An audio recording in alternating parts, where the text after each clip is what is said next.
Hello everyone, apologies about the tardiness of this video. I was engaged in some work events the first 2 weeks of class, so better late than never.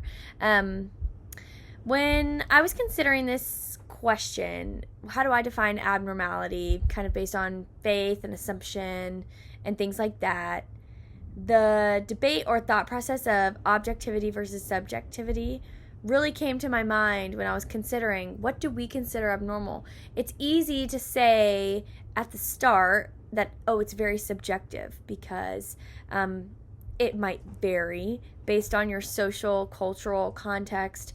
But as you kind of explore more about what we as Christians believe and how we see truth and how we see the world, objectivity is a lot more aligned with our beliefs, and I think objectivity is a lot more aligned with this study, even in the textbook and the video lectures. I think it's objective, what is abnormal and what is not. There are places of flexibility, I would say, but that doesn't make it subjective.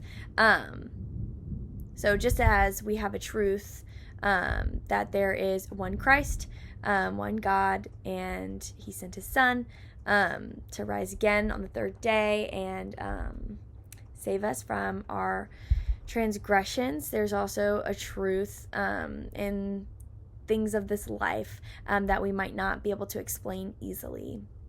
And whether we understand the full picture or not is not relevant to the fact that there is an objective truth.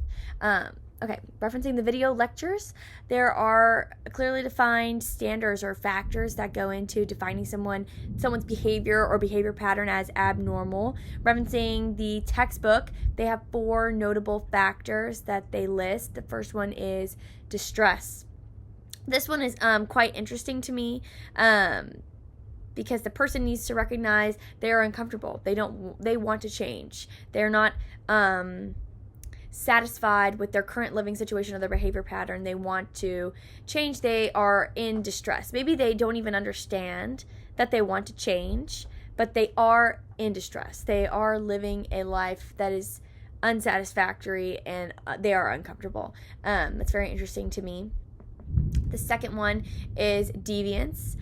This refers to how are they in their cultural, social context. This one is interesting, referencing the video lectures, the conversation about face tattoos.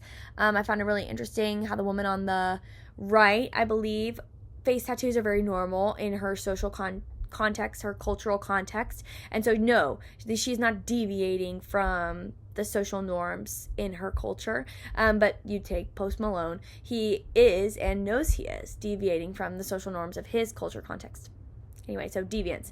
The third one is dysfunction. This one is very interesting, and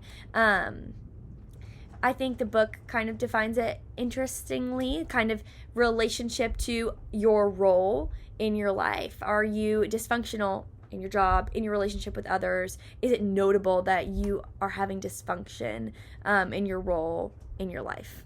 Very interesting. And the last one is dangerousness. We can define behavior or behavioral patterns as abnormal when they are attempting to be dangerous to themselves or others. And that's kind of how we define and factor in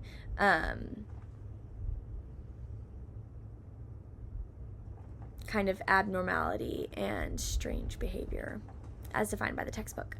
One question I had for further thought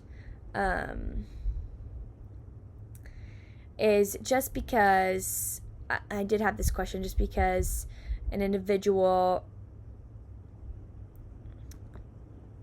might not want to change, does that still make their behavior abnormal? I guess my question would have been along the lines of, in the case where an individual doesn't want to change and isn't distressed in their pattern, how are we defining that ethically? How are we kind of in relation with that ethically? I hope that question came across correct. Thank you so much for your time. Apologies for the tardiness.